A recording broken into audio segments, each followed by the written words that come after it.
Black Beauty by Anna Sewell. Chapter 39. Seedy Sam. I should say that for a cab horse I was very well off indeed. My driver was my owner, and it was his interest to treat me well and not overwork me, even had he not been so good a man as he was. But there were a great many horses which belonged to the large cab owners, who let them out to their drivers for so much money a day. As the horses did not belong to these men, the only thing they thought of was how to get their money out of them, first, to pay the master, and then to provide for their own living, and a dreadful time some of these horses had of it. Of course, I understood but little, but it was often talked over on the stand, and the governor, who was a kind-hearted man and fond of horses, would sometimes speak up if one came in very much jaded or ill-used. One day a shabby, miserable-looking driver, who went by the name of Seedy Sam, brought in his horse looking dreadfully beat, and the governor said, "You and your horse look more fit for the police station than for this rank." The man flung his tattered rug over the horse, turned full round upon the governor, and said in a voice that sounded almost desperate, "If the police have any business with the matter, it ought to be with the masters who charge us so much, or with the fares that are fixed so low. If a man has to pay 18 shillings a day for the use of a cab and 2 horses, as many of us have to do in the season, and must make that up before we earn a penny for ourselves, I say that is more than hard work, 9 shillings a day to get out of each horse before you begin to get your own living. You know that's true, and if the horses don't work we must starve, and I and my children have known what that is before now.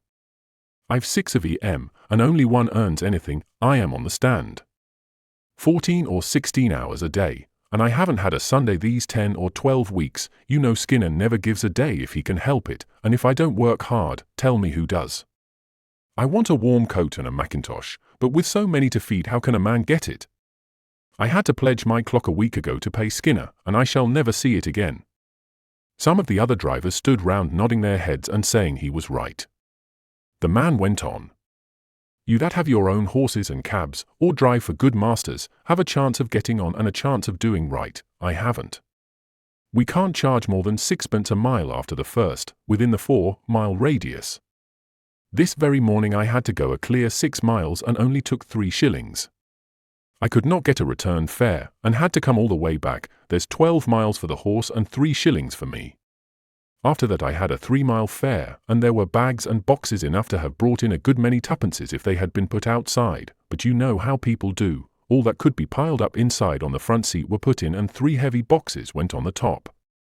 That was 6pence, and the fare 1 and 6pence, then I got a return for a shilling.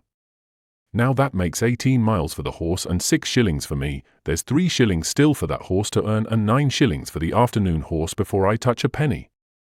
Of course, it is not always so bad as that, but you know it often is, and I say it is a mockery to tell a man that he must not overwork his horse, for when a beast is downright tired there's nothing but the whip that will keep his legs going. You can't help yourself, you must put your wife and children before the horse. The masters must look to that. We can't. I don't ill-use my horse for the sake of it, none of you can say I do. There's wrong lay somewhere, never a day's rest, never a quiet hour with the wife and children.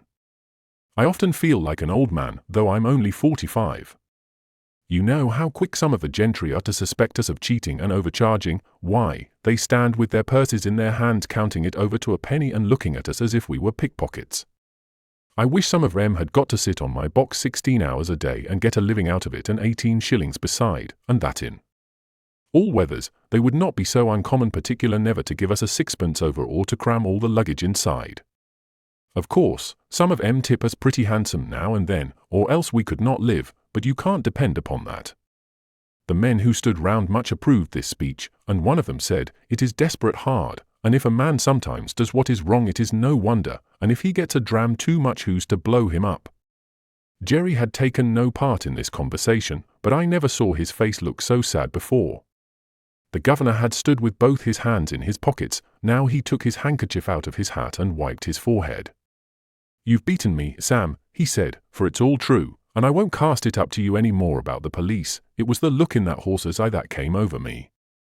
It is hard lines for man and it is hard lines for beast, and who's to mend it I don't know, but anyway you might tell the poor beast that you were sorry to take it out of him in that way.